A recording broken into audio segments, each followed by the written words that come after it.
Un plaisir de vous retrouver sur Tout TV Afrique. Le Sénégal et la France ouvrent une nouvelle page de leur coopération militaire. Dans un communiqué conjoint ce 12 février 2025, les deux pays ont exprimé leur volonté d'établir un nouveau partenariat militaire. Cette coopération renouvelée reposera sur un nouveau cadre bilatéral, particulièrement après le retrait des forces françaises du territoire sénégalais, comme l'a exigé le président Bassirou Diomaye Faye.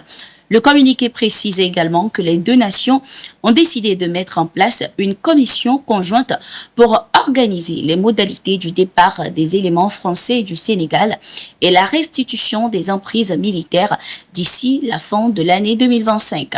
Cette annonce intervient au moment où les troupes françaises ont commencé leur retrait du Sénégal avec la restitution de 3 bases aux forces armées sénégalaises. L'annonce s'inscrit également dans un mouvement plus large de réorganisation de la présence militaire française en Afrique de l'Ouest et en Afrique centrale.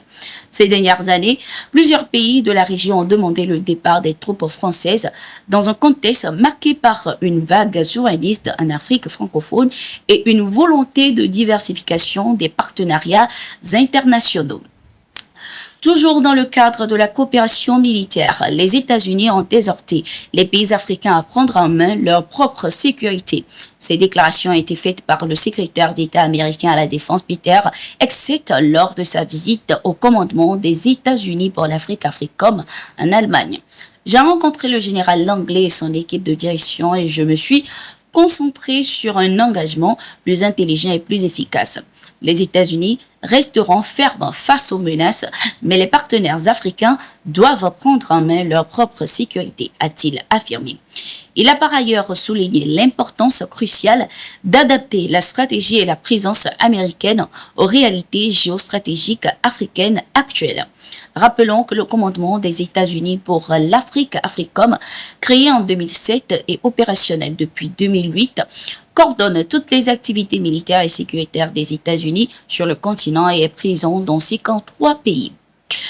Au Cameroun, à l'occasion de la fête de la jeunesse célébrée chaque 11 février, le président Paul Biya s'est adressé aux jeunes dans un discours prononcé le 10 février 2025.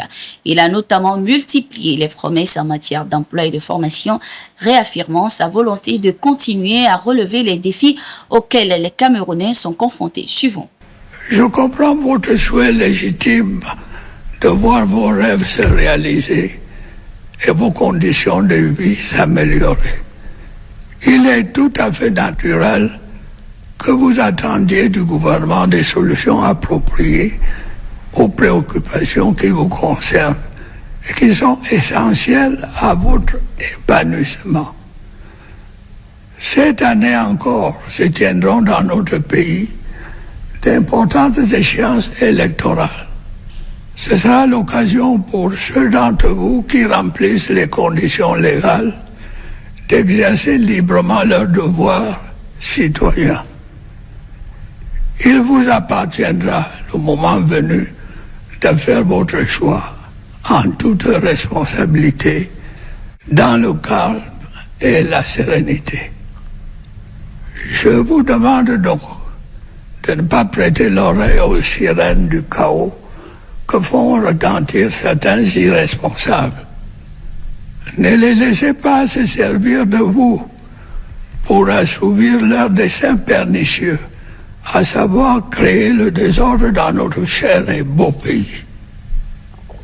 Ne vous laissez pas non plus endormir par les promesses fallacieuses et pour la plupart irréalisables qu'ils essaient de vous vendre. Pour ma part, j'ai pu vous assurer que je continuerai d'être à vos côtés pour relever les défis auxquels vous êtes confrontés. Rappelons également que Paul Biya est candidat à un 8e mandat à l'âge de 92 ans. Direction le Mali, une rencontre a eu lieu ce 10 février 2025 afin d'analyser l'avancement de la feuille de route de la présidence malienne de l'AES. Cette réunion a réuni les membres du comité de pilotage du Comité national de la Confédération des États du Sahel. Les échanges ont porté sur la défense, la diplomatie et le développement. Les membres du comité ont abordé ainsi les progrès réalisés, notamment en matière de coordination des actions militaires avec des résultats significatifs sur le terrain. Ils ont également discuté des efforts réalisés dans le cadre de l'harmonisation des positions pour défendre les intérêts communs et parler d'une seule voix sur la scène internationale. La libre circulation des personnes et des biens a également été un point clé des discussions avec la mise en circulation des passeports AES, facilitant ainsi les échanges et déplacements au sein de la Confédération.